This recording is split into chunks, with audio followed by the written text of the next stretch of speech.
A very good morning. Welcome to BCTV. Good morning, Uganda. It's month of May in this year 2022. Now, today is another day for schools again to start the second term.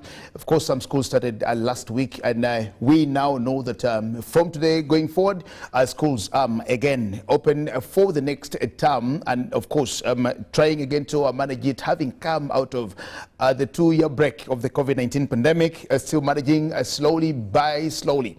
Now, one of Uganda's biggest problems currently lately is road carnages and accidents, where we need to be very careful. We all need to drive to safety. Nobody wants to leave their home and plan not to go back home, but let's see how to manage ourselves on the roads to be able to come from home, then go back safe and alive. Now, away from that, we will get into the conversation today, and we'll talk about wellness, we'll talk about health, we'll talk about fitness, we'll talk about you yourself, what you need to do. Many of us, of course, want to work forever to accumulate as much as we can, and we forget about our lives and our health.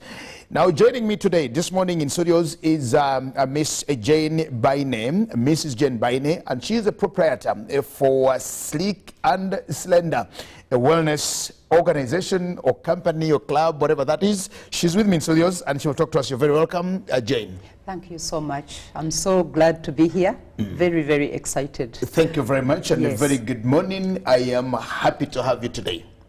Good morning, and good morning, viewers. Let's talk about Sleek and Slender. How did it begin to start with? Why Sleek and Slender? Why Sleek and Slender? A good question. When I started having children, which is almost 40 years ago. So your children as old as 30, 40? Yes. Okay. Not yet 40. Not yet but, 40, 30 and above. And above, yes. They are all grown, they are all adults, and they have their own children right now. I chose to be a stay-at-home mother, which I enjoyed very much. I stayed at home for about 10 years, taking care of them.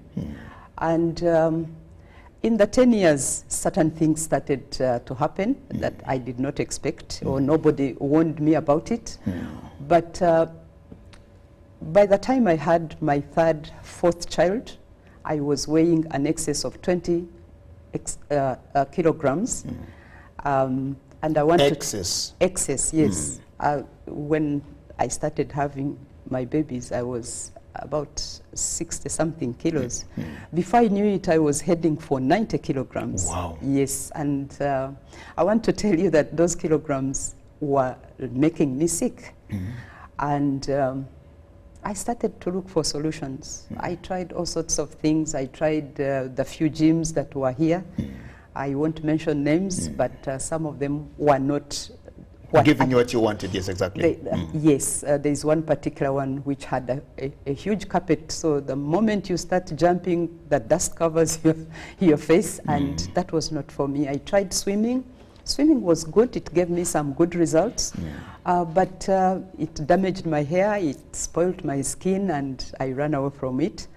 Then in one of my travels, I chanced on what are called toning tables. These are the machines that I imported in 1999 and opened my doors of Sleek to the public to help myself and also to help other people, because I knew that I was not the only one that had such issues. So basically that's the background.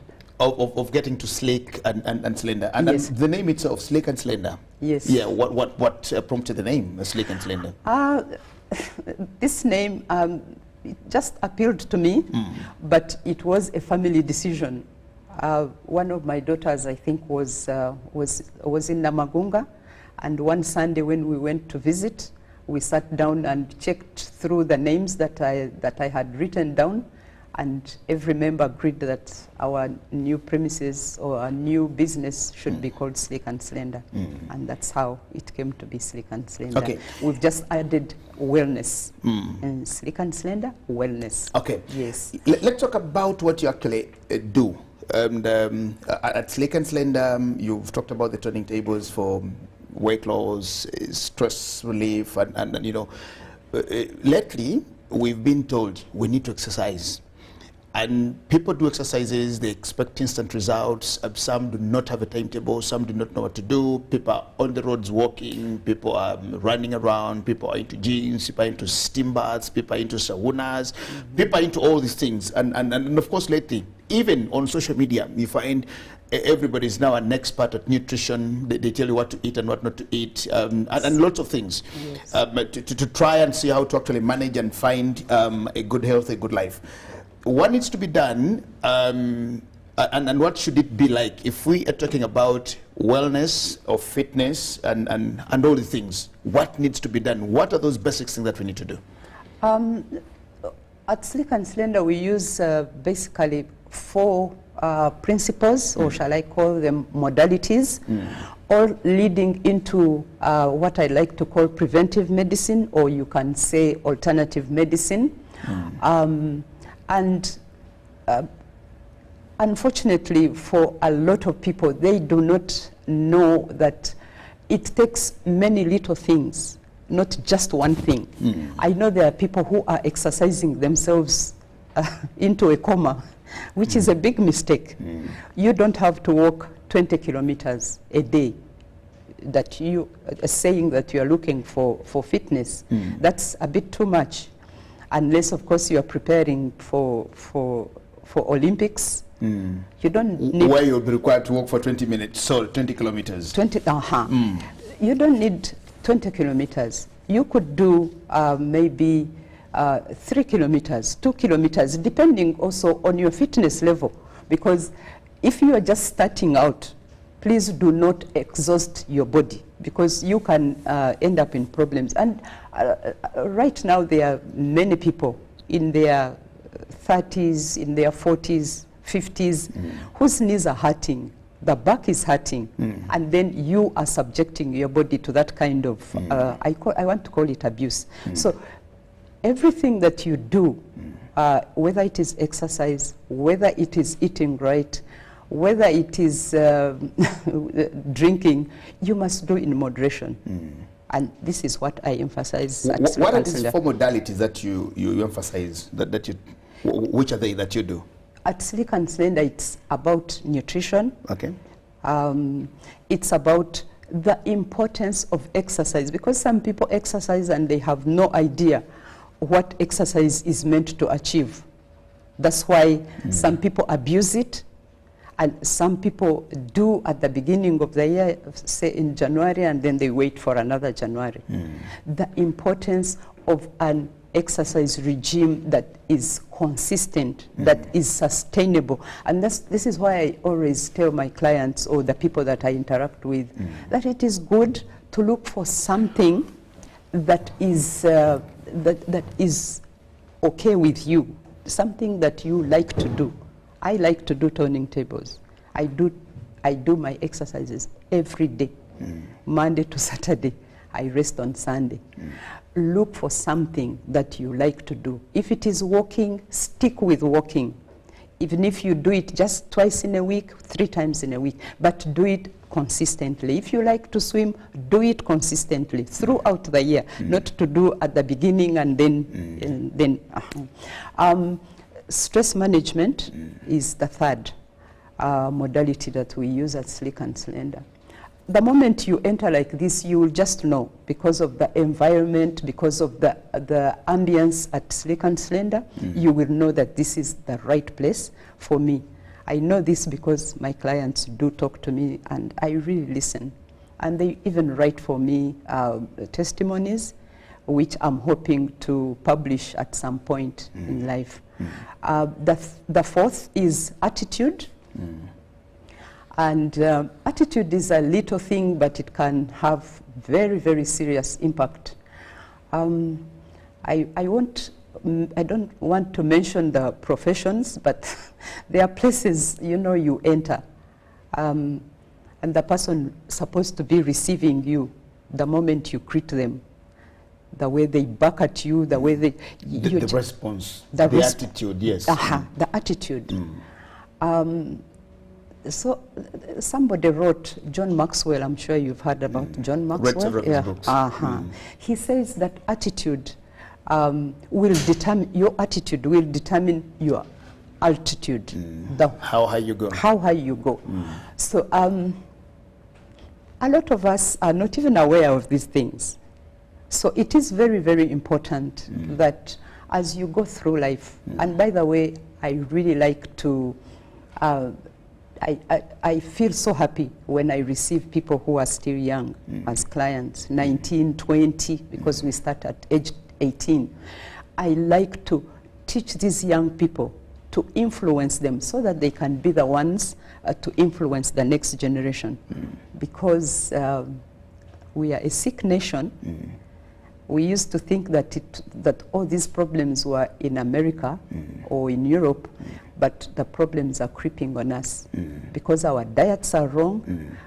You need to go and stand outside Kampala parents or some of these Kampala schools, and you look at a 9-year-old weighing 80 kilos, 90 kilos, and then you know that we are heading for disaster. And exactly coming to that particular one, or that same one, you first of all talked about what you call nutrition. Yes. And now lately, we are now revising and getting all these lectures on how to feed and do all the things. Yes. And now people subject themselves. Somebody can decide to take a diet on fruits or vegetables or just like that. And they just go like that because they had Jen Baine talk about maybe eating fruits or doing vegetables and stuff like that, greens. Yes. Then everybody goes there and they don't get the results. How should we do it? What kind of nutrition should we do? What should be with nutrition? Should we avoid eating certain things forever? Or how do we, you talked about moderation. How do we have all the things moderately? You know, I like Dr. Kasenene's book. It contains a lot of information about nutrition, and I'm literally forcing. These are some of the books that you've come along with him. These are some of the books.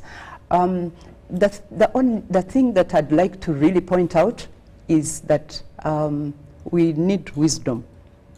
When I talk to large groups of people, I always say, in all the things that you are asking God to give you, the wealth, the big cars, the houses, first ask for wisdom, because there is so much on the market. There's so much on social media, as you mentioned earlier. Social media has lots. Yes, there is so much in the newspapers. There is a lot on the internet.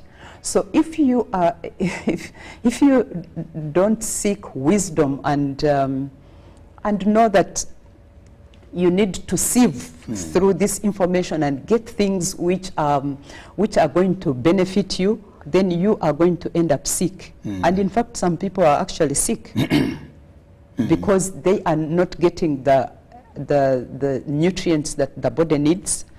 For example, there are diets that that ask you to have only 1 cup of coffee in a day. That cannot be healthy. And you just need wisdom to know that this is not correct, because the body needs certain nutrients nearly on an hourly basis. The heart needs to function well using water. Many people are not even drinking water. Imagine such a sick water. Many people don't like water. It doesn't taste. They don't like water. They take lots of sodas because water doesn't taste. Yes, every time they feel hungry, soda. Or thirsty. Every time they feel hungry, a plate of chips. But in actual fact, and the reason why people now abuse these things, because if you're thirsty and the body is demanding water and you give it soda, in 30 minutes you need another soda because the body is still asking for water. You eat chips. All those are just empty nutrients, actually. They are not nutrients that the body requires or the body needs for good functioning. So then you continue eating, drinking, all the wrong things. Of course, those come with consequences. Being overweight is one of them. By the way, when I tell you that I was weighing an excess of 20 kilos, I was also doing all these wrong things. And this is how I identify them. And this helps me to help other people, to tell them, no, you can't continue eating like this. You'll be in problems. No wonder the knees were hurting, the back, and no energy, because the cells in the body need the right nutrients, which come from fruit, which come from the vegetables. And I'm not saying that you eat only fruits and vegetables, but make sure that part of your diet, part of it, if you like meat, you can eat a little meat, but make sure that you eat the vegetables. Make sure that you give your body water. It needs water. How much water is supposed to take? The scientists advise us to take at least 8 glasses, but you give the body the water that it requests for, because you see, you don't just take 8 glasses because scientists have said. Yes, you don't have to take what the body demands. Exactly, and don't just sit in one go and gulp all the 8 glasses. Some people do that. Some people even move with jerry cans. You find somebody has a 5-liter jerry. You don't need to do that. Every maybe 2 hours, drink a glass. I start with my own water in the morning as soon as I get up. 1 glass or 2 glasses. Warm water? Warm water, room temperature water, whatever you prefer. But not cold, of course. But not cold water. Not ice cold. Not ice cold. Because that cold water also has its own problems. Because the body needs to be given what it can deal with. People love, when you talk about nutrition, people love fast foods. They love burgers, they love pizzas, they have chips and chicken, and then those fast things, because when they move out of here, it's quick for them. What do they call them? Chaps, I think they call it chaps or so. Chaps. Chap or whatever that is. There are lots of those things. Rolex and etc. Because it's quick, it's fast. It is fast food actually, and they're tasty. They're tasty. People love tasty things. So somebody will think, why would I even go for katunkuma? Why would I go for this? Why would I go for that? When I have an option of taking a burger or a piece or something like that. What should they do? And when should they actually take this? Because you won't tell people, stop eating chips, stop eating pizzas and burgers. Okay. The good thing, as we said earlier, there's plenty of good information. There is plenty of good. What you're saying, by the way, is so correct and so true. I understand there are some families that don't prepare meals anymore because of the jam in the evening. The mother branches off, gets a box of junk food. The children eat the junk food in the car. But go home, take some juice, cold juice from South Africa or from America, which is very sad, because we don't need to drink those juices. We don't need to, and we don't need to feed those juices. Because we don't have time to make a meal in the house, we still do not have time to blend juice. So we take those from America and from South Africa. Okay, I always tell people.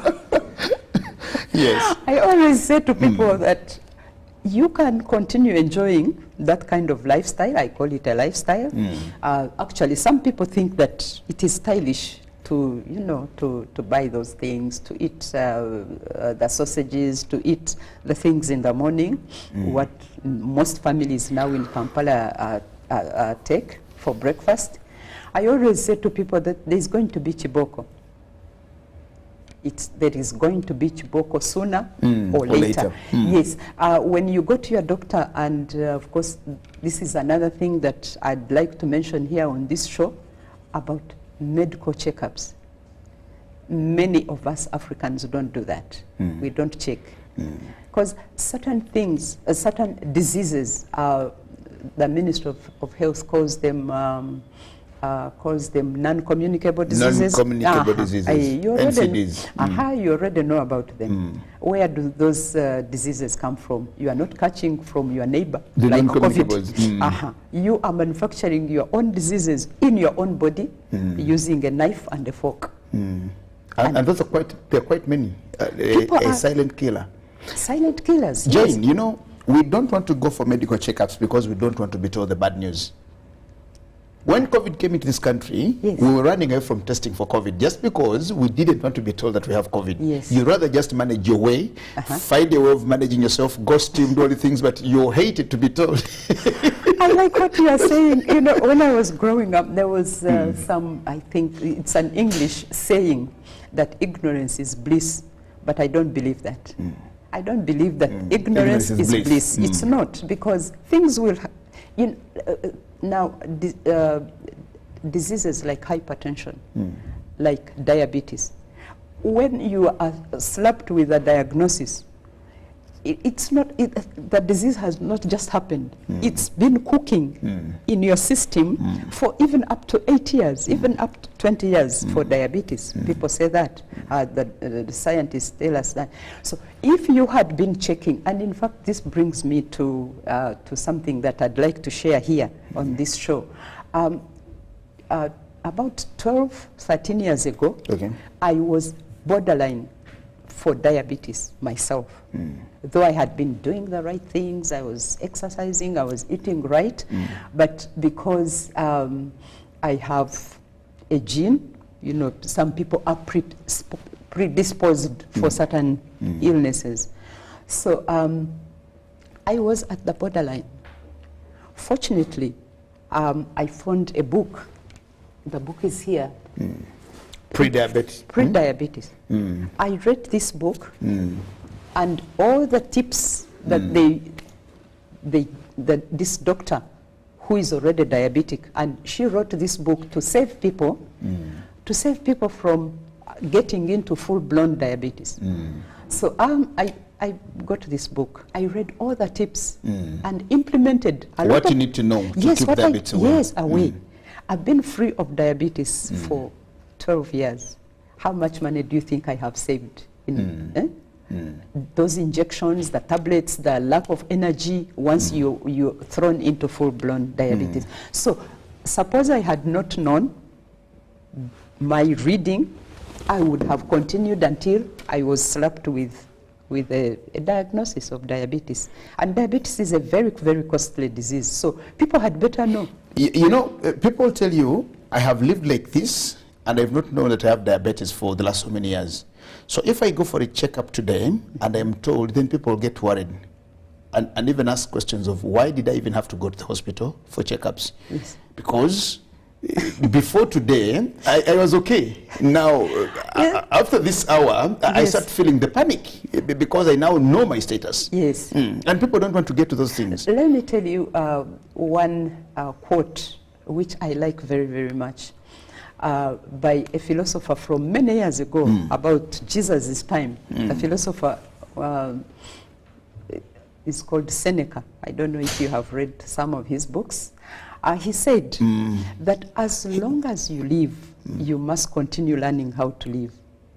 Okay.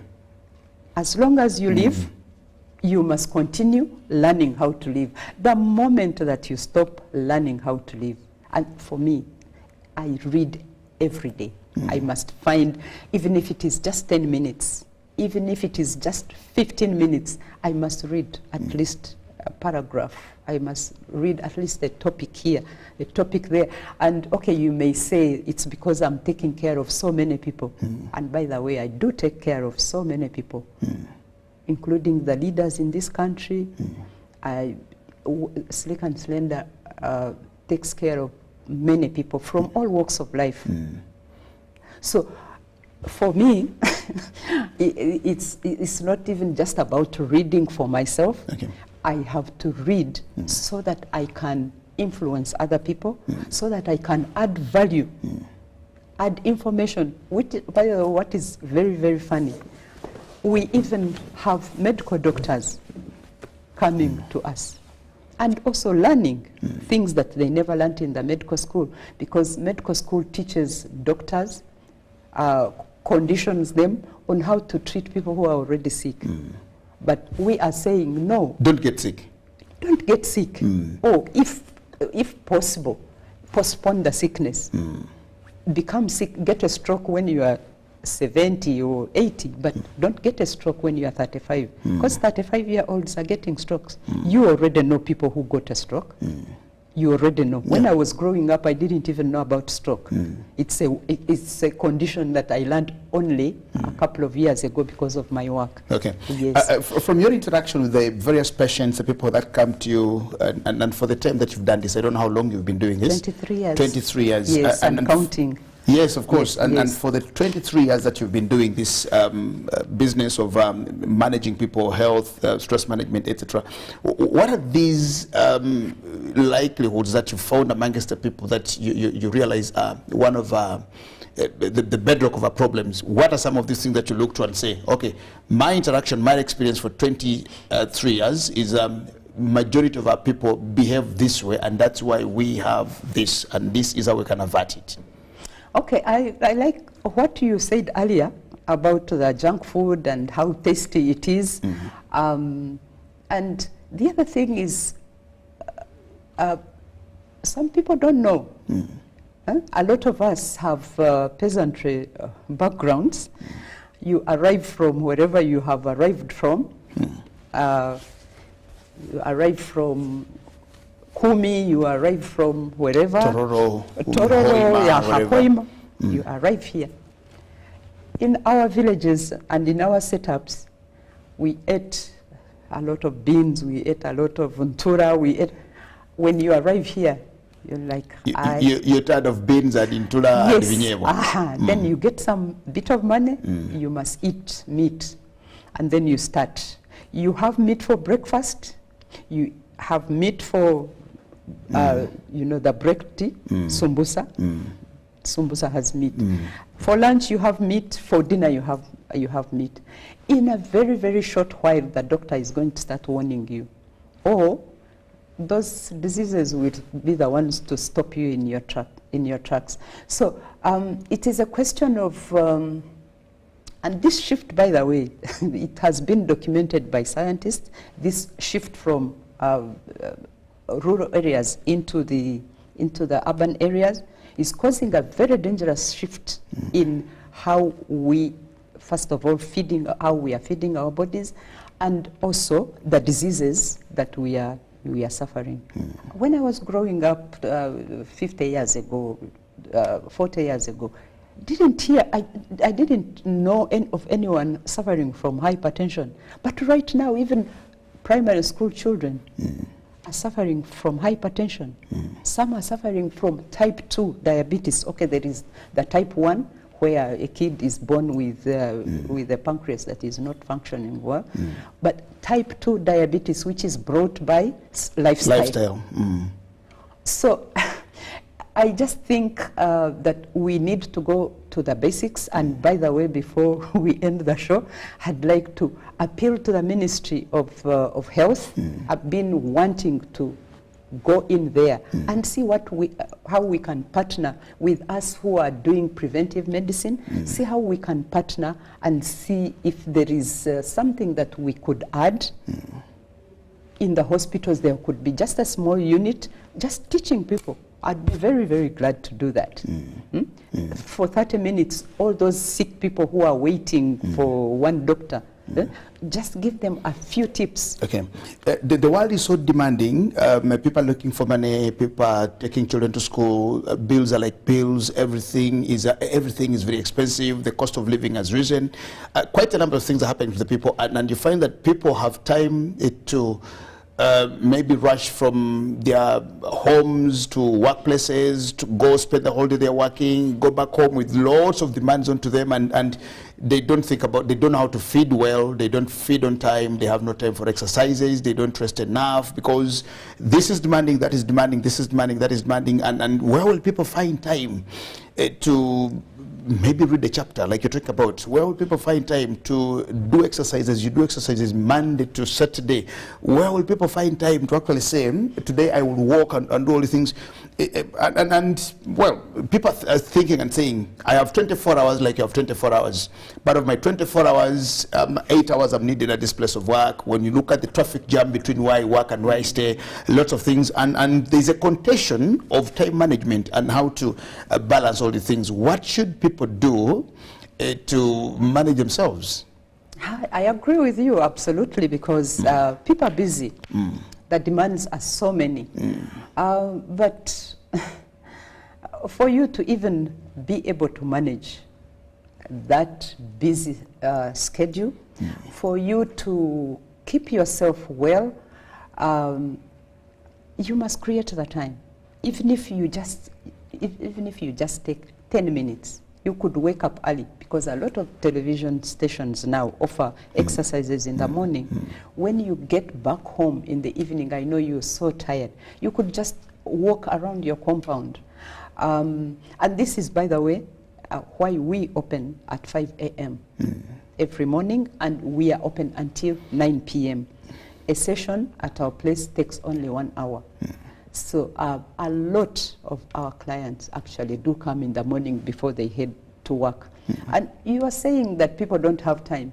Some people actually have time, but it's because this is not a priority. Okay. I know many parents. Priority. Yes, and not only just a priority, you have to be intentional about this. I know so many parents, they drop their children at 6:30, 6:15, they go park at the office, and they sleep for an hour until the offices are open. You could use that time to do some exercise. How about the television? Many people do sit and watch TV, and they are watching series, and you just have to be intentional. You have to create the time. Yes. Attitude, you talked about attitude. Attitude. Whose attitude are we talking about? It's just like we talk about implementing the parish development model, and one of the pillars there is actually called mindset change. Mindset change. Yes, and I've always asked ministers and a few of my friends in government, whose mindset are we talking about? Because you find that the proponents, or those who are supposed to be teaching mindset, also have a mindset problem. A lot of us. You're supposed to be teaching mindset, but you also have a mindset problem. A lot of us have a problem. Exactly. A lot of us. So we talk about attitude here now. Whose attitude are we talking about? And what should we do with attitude? Okay, before we talk about whose attitude, I'd like to give you a quote. I really like quotes, by the way. I write a quote every single day for my clients on a chalkboard. To, in line with trying to change mindsets, because we are conditioned in so many funny ways. The school system, our parents as we grow up. But let me first give you this quote. Someone wrote that a bad attitude is like a flat tire. You can't go anywhere unless you've changed it. So we are talking about all of us, and our attitudes are not something that you can just have and you expect that it will look after itself. Part of the reason why I read every day myself is to try and continue polishing my own attitude, so that when my clients, not only my clients, all the people that I interact with, I need to polish my own attitude, my own mindset, so that I have something to give. And as you know, that you cannot give from an empty cup. So for me to have a good attitude, for me to even just have a smile, because very many people don't even have a smile to give to anybody, to a stranger, to somebody you meet on the plane. People are not happy. People are not happy. They're places of work, but they're not happy. They are not. Yeah. They are not. I was talking to a church group the other Saturday in Gava.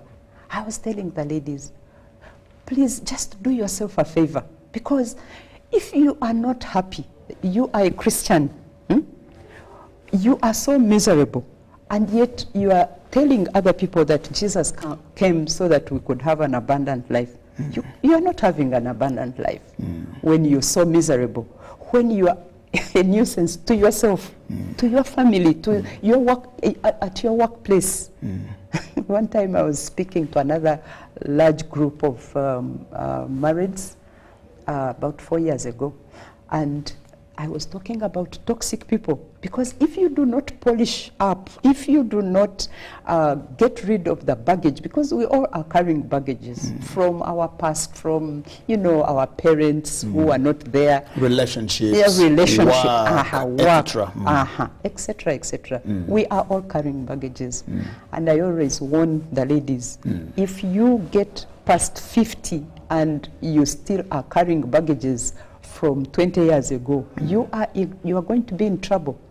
your children, somebody wrote in the books that I read some time back, that adult children are even divorcing their parents.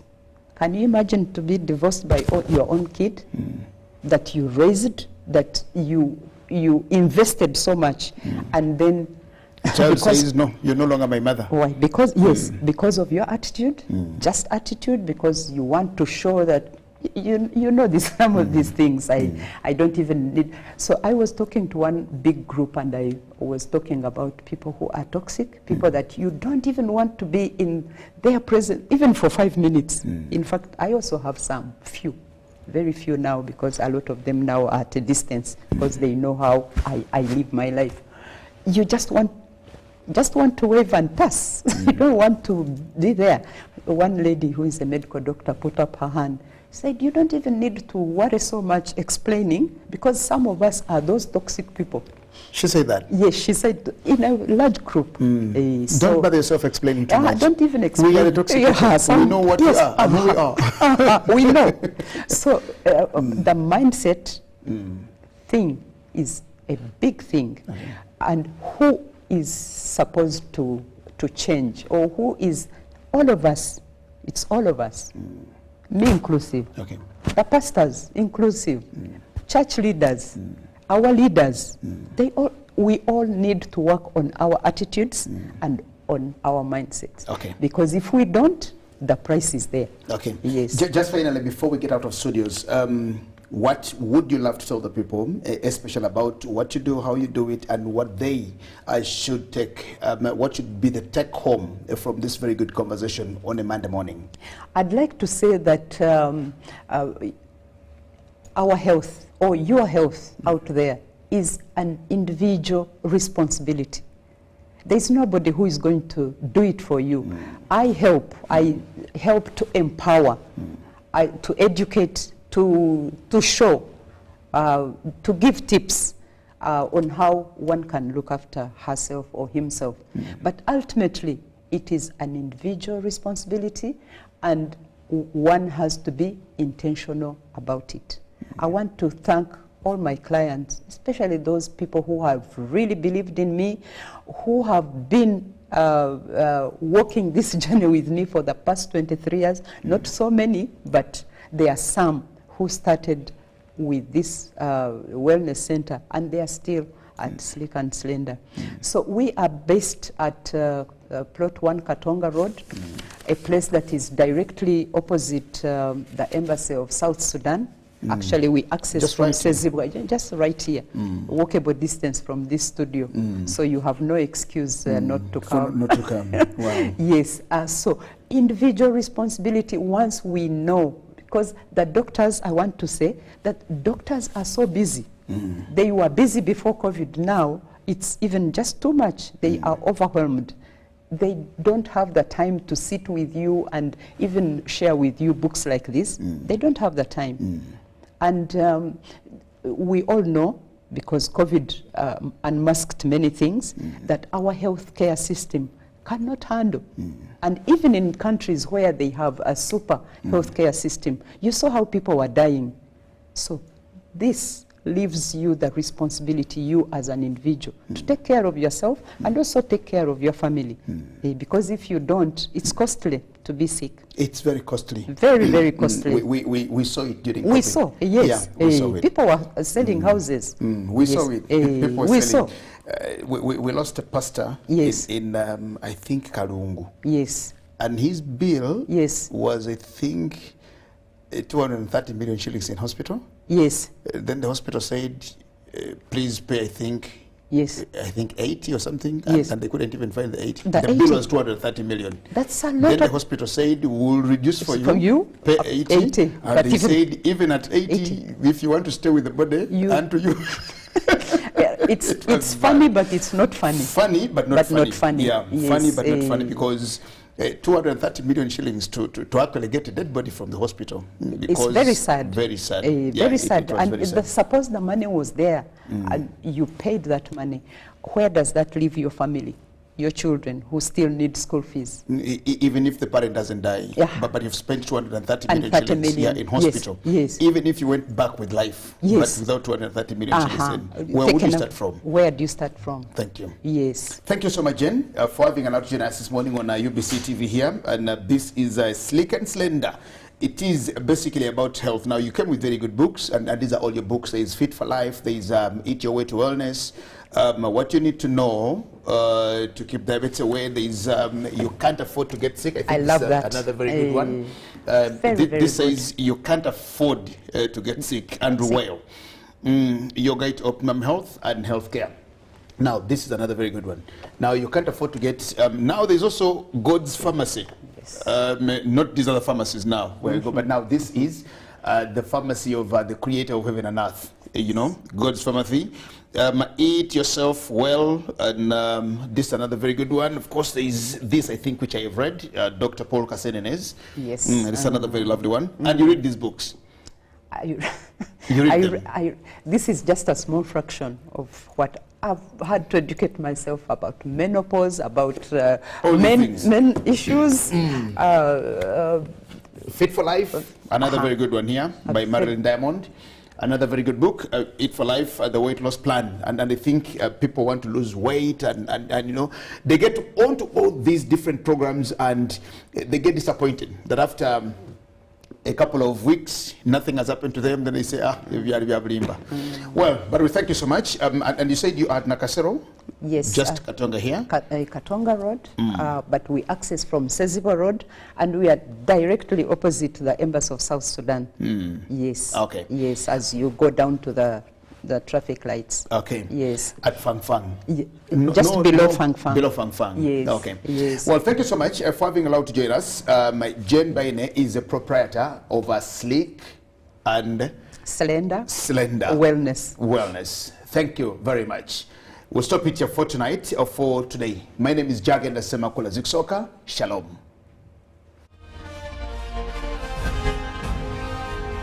Live from UBC Studios in Kampala. This is Good Morning Uganda